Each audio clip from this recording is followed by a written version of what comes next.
Hi అందరికీ. ఇదందరికి కాదు, కొందరికి కొంతమంది అత్తల బాధ అనమాట. ఆరోగ్యం బాగుండి మంచిగా చేసుకునే పరిస్థితి ఉండి ఇంట్లో సౌకర్యాలు అన్నీ ఉంటే కూడా మా కోడలు మమ్మల్ని చూస్తుందో లేదో, మాకు ఎలా జరుగుతుందో ఏమో, నేను మా అత్తగారిని బాగా చూసి పంపించాను అని చెప్పేసి బాధపడుతూ ఉన్నారు. నేను ఒక మాట చెప్తాను, మీ కాలంలో విద్య వైద్యం అన్నీ కూడా ఫ్రీ. ఏదో పొలం పని చేసాం, ప్రశాంతంగా ఉన్నాము, జరిగిపోయింది అలాగా. కానీ ఈ కాలం అలా కాదు. ఒకరి సంపాదనతో పిల్లలకి మంచి చదువులు కష్టమే, వాళ్ళకి ఏదైనా ఆరోగ్యం బాగోకపోతే హాస్పిటల్కి వెళ్ళినా కష్టమే, ఇంట్లో రూమ్ రెంట్లు, పాల బిల్లు, కరెంటు బిల్లు అన్నీ కష్టమే అనమాట. ఒకటి జీతం మీద సాగదు.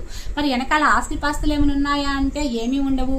మరి ఒకటి సంపాదన కష్టం కాబట్టి మూడు పెళ్ళం ఇద్దరు కష్టపడాలి. భార్యాభర్తలు ఇద్దరు కష్టపడి సంపాదిస్తేనే ఈరోజు పిల్లలకి మంచి భవిష్యత్తు ఇవ్వాలన్నా, ఏదైనా బాగోకపోతే చూపించాలన్నా, ఈరోజు విద్య వైద్యం అన్నీ కూడా ఇంతింత డబ్బు పోస్తే తప్పించి ఏది ఈజీగా లేదనమాట.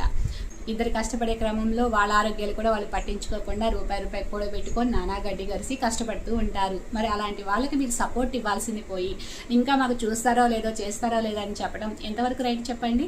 50 ఏళ్ళ నా అత్తగారు యాక్టివ్గా ఉంటుంది కానీ 40 ఏళ్ళ కోడలు యాక్టివ్గా ఉండలేకపోతుంది. ఎవరి మీద ఎవరు ప్రతీకారాలు, కోపాలు కాదు, ప్రతి ఒక్కరు కూడా అర్థం చేసుకోవాల్సిన సిచ్యువేషన్ ఇది.